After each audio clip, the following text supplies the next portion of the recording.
Now to the arts in Egypt.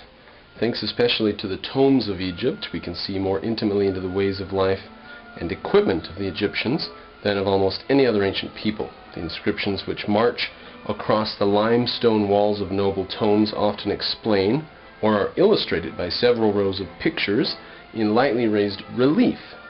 So usually they have inscriptions and then just pictures which go along with it, which narrate it's in the narration. Accentuated by color. Peasants till the field and harvest their ample crops. Nobles hunt and fish. Flocks of animals and vases loaded with food abound. Feasts are depicted in graphic detail. Comical scenes, even jokes appear. You got that? Jokes appear in hieroglyphics on these tomb walls. Interesting, the reason they went into tombs and started using tombs deep inside the deserts, just up in any cave they could dig, huge cave, cavernous, many rooms and hallways and stuff like this.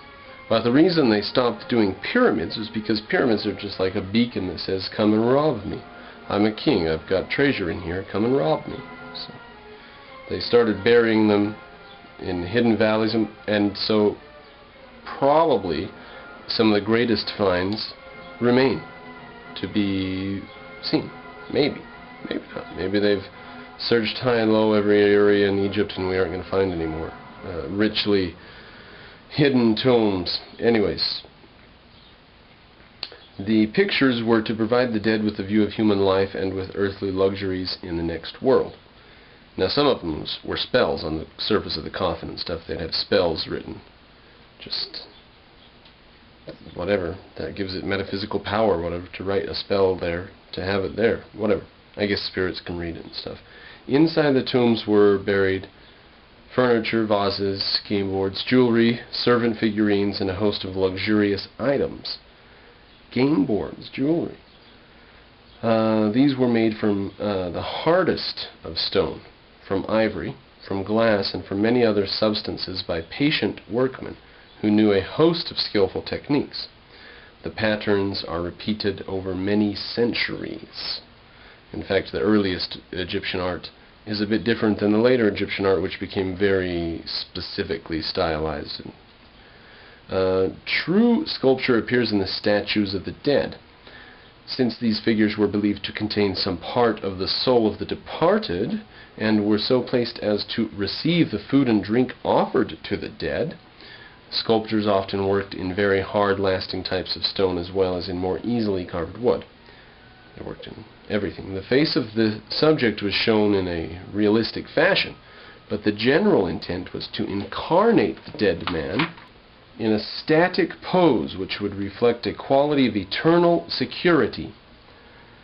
Some of the greatest make him look comfortable for all eternity, because it would have something to do with how the afterlife goes. Some of the greatest Egyptian sculpture came very early, before society had set that pattern of rigid conventions which dominated all later Egyptian art. The sculptors were, on the whole, far more interested in the physical world and in reality than Sumerian artists ever dreamed of being interesting. Bodies are stiffly posed in a standing or seated position. In reliefs, the lower body is shown in side view. The torso is turned frontally, and the head is in profile. Very static, the way all Egyptian paintings are like. Head's always sideways, isn't it? Even when the body's towards you, you only see one eye. Weird. Bizarre. Strange. We do not know much about the Egyptian palaces and homes which were constructed in mud brick. Temples, however, were built largely out of stone, which could be easily quarried at many places close to the Nile, then floated down to the building site. Pause for a second there. This isn't about the Great Pyramids, but if we did a video series about the Great Pyramids, we would learn a lot. Like, for example, some of the stone came from hundreds of miles away. By and large, Egyptian architecture always remained the most impressive for its size. Overall, I've said this before, it's dwarfing the human scale is the most impressive thing about it. Overall planning was haphazard or even absent. Working of the stone was not as finely detailed as it was to be in Greek temples.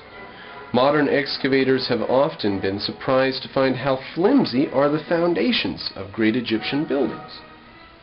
In a land where rain fell often, these temples would not still be standing as they are today.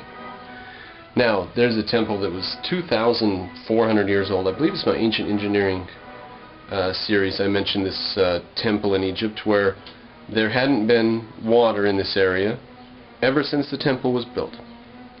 And there was just some flood water that came down, and these huge pillars that were 10, 12 feet diameter stone pillars, 20, 30 feet tall, just toppled, just sank, and the archaeologists did their best to reconstruct it afterwards and put in better foundations and stuff. But the Egyptians knew they didn't need it to last any longer than, how long do you need something to last? Flimsy foundations that only lasted 2,300 years. But like it says, if it was in a land where the rain fell more often, the temples would not be standing.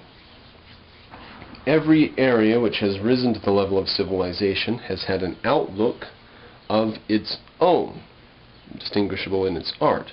In some respects, Egyptians and Mesopotamians can be called primitive.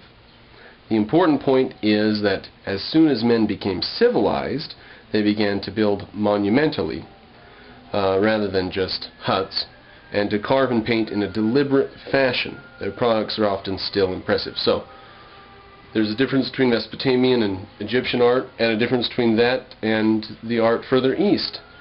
But it's all got that same basic impulse, the impulse towards the numinous, I've heard it called, the numinous, I don't know what the hell that means, or some people might call it the spiritual, the divine. If you're not in for that, like I'm not, I'm an atheist, then I think a numinous is a good word for it.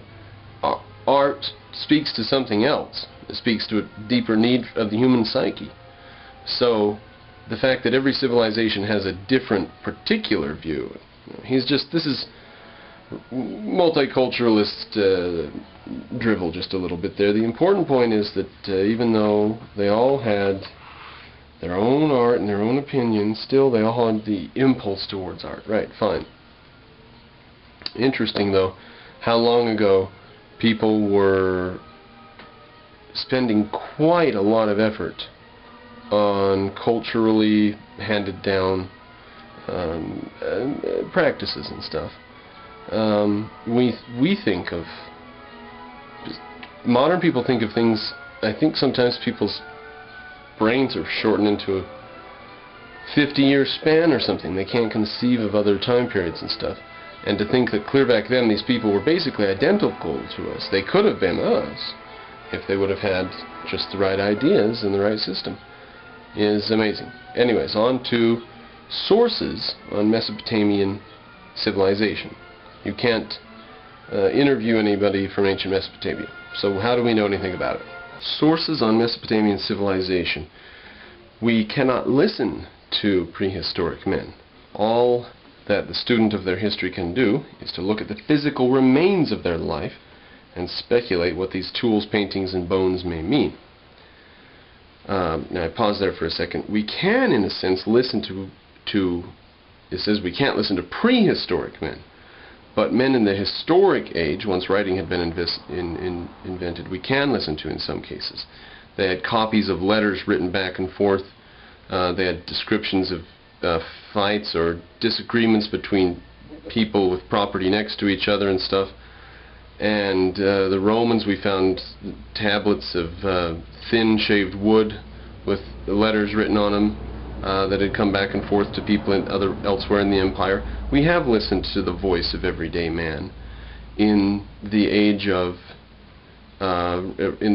history, in the historic age.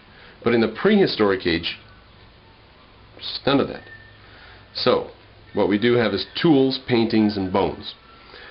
Once men began to write, the historian can hope to enter into their minds. This is not easy. Each of us today finds it hard at times to understand his friends. How much more difficult is it to put ourselves with the skin of an ancient Mesopotamian?